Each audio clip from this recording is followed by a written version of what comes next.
नमस्कार। आज के इस 5 मिनट वीडियो में हम सोयाबीन का आउटलुक देखेंगे। देखिए सोयाबीन नो डाउट फ्यूचर्स पे नहीं है बट अभी भी जो फैक्टर्स है इंटरनेशनल है, डोमेस्टिक है, उसको देखकर हम एक ओवरव्यू बना के चल सकते हैं। पहले प्राइस परफॉर्मेंस की अगर बात करें तो हमने देखा पिछले 1 साल में 44% की बड़ी गिरावट हमने सोयाबीन की प्राइसेस में आते हुए देखी।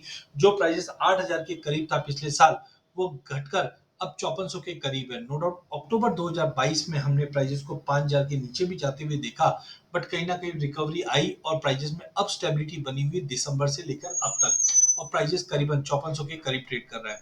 पिछले 3 महीने में हमने लगभग 4.5% की गिरावट आती हुई देखी। पिछले एक हफ्ते में हमने 2.5% की गिरावट आती हुई देखी। तो इन ऑल सोयाबीन के लिए एक साल पूरा ही नेगेटिव रहा है और अभी भी आउटलुक कोई ऐसा पॉजिटिव नहीं है, नेगेटिव ही है। तो टाइमिंग संभल के ट्रेड करना चाहिए।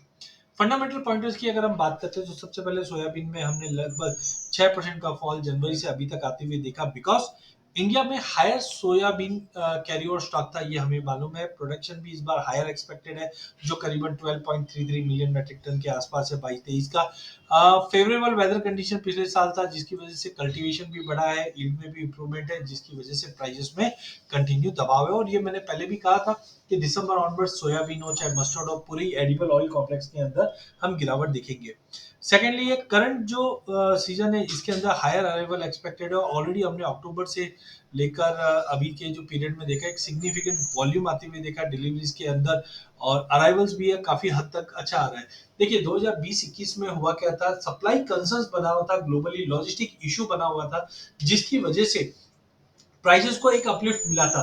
बट अब इन्फ्लेशन का कंसर्न्स बने हुए हैं, तो इसको कूल ऑफ करने के लिए गवर्नमेंट, चाहे इंडिया हो, चाहे चाइना हो, चाहे यूएस हो, चाहे यूरोप हो, सभी ने कोशिश की है कि एडिबल ऑयल का जो इन्फ्लेशन है वो कम किया जाए, जिसके चलते हमने जबरदस्त गिरावट आती हुई दिखे। और अभी भी हमें लगता है अगले 2-3 महीना तक तो कोई ऐसा लग नहीं रहा है कि प्राइसेस में सपोर्ट आएगा। हाँ, अगली सोइंग से पहले एक रिव्यू करना बहुत जरूरी है, बट टाइमिंग मार्केट में मंदी है। ऑयल की बात करें तो ऑयल के अंदर भी हमने देखा पूरे ही एडिबल ऑयल कॉम्प्लेक्स में इंपोर्ट सिग्निफिकेंटली बढ़ता हुआ दिखाई दिया, जो करीबन 6.98 मिलियन मेट्रिक टन के आसपास है, जो 22% हायर है पिछले साल के मुकाबले। और मार्च मंथ में ही अगर हम देखें तो 8% का एडिबल ऑयल के अंदर जंप आता हुआ दिखाई दिया, जिसकी इंपोर्ट के अंदर जंप आता हुआ दिखाई दिया, जिसकी वजह से प्राइजेस में अभी भी नेगेटिविटी बनी हुई है। दूसरी ओर कच्चे तेल में रिसेंटली जो दबाव आया है, जिसके चलते बायोफ्यूल को लेके जो कंसर्न था, क्योंकि पिछले साल अगर आपको ध्यान हो तो रूस और यूक्रेन की लड़ाई के चलते कच्चा तेल 125 150 130 डॉलर तक पहुंच चुका था। बट अब अगर हम ब्रांड की बात करें तो करीबन 82-83 के आसपास पहुंच चुका है। तो ये भी एक मेजर रिलीफ था बायोफ्यूल के गिरावट में, इसका भी एक इम्पैक्ट पड़ता हुआ दिखा। वहीं आईजीसी ने रिड्यूस किया है सोया प्रोडक्शन करीबन 3 मिलियन मेट्रिक टन, क्योंकि अर्जेंटीना में ड्राइनेस या ड्रॉट कंडीशन बना हुआ था। बट उसके विपरीत अगर हम बात करें ब्राजील की और चाइना की, यहाँ पे हमने प्रोडक्शन बूस्ट होते हुए देखा है। तो ओवरऑल कंजम्पशन में ट्रिम आउट हुआ है, कैरी ओवर स्टॉक अच्छा है, जिसकी वजह से भाव में गिरावट रह सकती है। रिसेंटली वाजडे की जो रिपोर्ट आई है वहां पे भी बताया जा रहा है कि सप्लाई है वो कंटिन्यू बढ़ता हुआ, इतना ज्यादा तो नहीं है, 4.4 से थोड़ा लोअर हुआ है। बट स्लो डाउन के चलते हमने देखा डिमांड में एक ड्रॉप आता हुआ दिखा। इंडिया का भी जो एक्सपोर्ट है वो कहीं ना कहीं एक्सपोर्ट एक्सपेक्टेड है 1.4 मिलियन मेट्रिक टन। तो इन ऑल अगर हम देखें तो डिमांड कंसर्न का टाइमिंग बना हुआ है और सप्लाई अच्छी है, जिसके चलते भाव में गिरावट है। सीजनैलिटी की अगर बात करें तो स्विंग जून में होनी है, और इस बार मानसून काफी बड़ा ट्रिगर लेके चलेगा, क्योंकि इस बार मानसून कमजोर है, एल नीनो का इम्पैक्ट रहेगा। अब स्विंग पे कितना इम्पैक्ट पड़ेगा ये अगले महीने फिर से हम देखेंगे।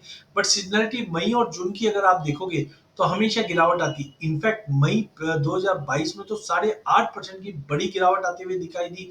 जून में भी 5.5% की बड़ी गिरावट दिखी। तो अगला 2 महीना जो है सीजनलिटी के हिसाब से भी गिरावट दिखा रहा है, बट सोइंग इंपॉर्टेंट, बिकॉज निचले भाव के चलते हो सकता है कि फार्मर दूसरे क्रॉप पे भी शिफ्ट करने की कोशिश करे। बट एमएसपी के ऊपर है अभी भी एज ऑफ नाउ, तो हो सकता है कि चेंजेस आ जाए। तो मई के एंड में एक रिव्यू वापस बनता है, बट सीजनलिटी भी बताती है मार्केट के अंदर गिरावट का रुख कंटिन्यू रहेगा। टेक्निकलिटी में देखें तो प्राइजेस इस वक्त 200 मूविंग एवरेज के नीचे ट्रेड कर रहा है, 50 मूविंग एवरेज के नीचे ट्रेड कर रहा है। एक डाउनवर्ड ट्रेंड चैनल है, उसको ब्रेक डाउन दे चुका है मार्केट ऑलमोस्ट। इचिमिको क्लाउड के नीचे है, 61.80 के नीचे है। तो 5490 के नीचे जब तक मार्केट ट्रेड कर रहा है या 5500 के नीचे जब तक ट्रेड कर रहा है, हाई पॉसिबिलिटी है 5220 तक के इमीडिएट टारगेट है। बट आने वाले टाइम में पॉसिबल है कि एक बार 5000 का लेवल या उसके नीचे प्राइजेस रीटेस्ट करता हुआ दिखाई देगा। तो ओवरऑल फंडामेंटल, सीजनैलिटी, टेक्निकलिटी सभी सोयाबीन के लिए नेगेटिव अगले एक महीने के लिए, क्योंकि देखो जून में सोइंग होगी। अब ये इंपॉर्टेंट है सोइंग पे कितना इंपैक्ट क्या पड़ेगा, तो रिव्यू करना बहुत जरूरी है टाइम टू टाइम। बट अगले एक महीने की अगर बात करें तो टाइमिंग सोयाबीन में जब तक 5500 या लेट से 5600 के ऊपर नहीं निकलता, ट्रेंड वीक है। जो 5200 से लेके 5000 तक का भी लेवल दिखा सकता है। आरएसआई इस वक्त 38 के करीब है, तो ओवरसोल्ड में जाने के लिए टाइम है। फीचर ट्रांसफॉर्म अभी भी नेगेटिव दिखाई दे रहा है। चॉपी इंडिकेटर बता रहा है कि मार्केट में हाई वॉलिटिलिटी आ सकती है। मूविंग एवरेज में 50 और 200 मूविंग एवरेज के नीचे प्राइजेस ट्रेड करता हुआ दिखाई दे रहा है। मैकडी नेगेटिव है। तो ओवरऑल आउटलुक है प्राइजेस जब तक 5650 के नीचे ट्रेड कर रहा है, ट्रेंड वीक है। जो 5320 से 5200 का लेवल टेस्ट कर सकता है, 5000 तक का भी लेवल हम आते हुए देख पाएंगे प्राइजेस के अंदर। अधिक जानकारी के लिए आप हमारा यूट्यूब चैनल सब्सक्राइब कीजिए। इस चैनल में हम आप तक इक्विटी, कमोडिटी, करेंसी के अपडेट लाते रहेंगे। वीडियो पसंद आने पे इसे लाइक और शेयर जरूर कीजिए। धन्यवाद।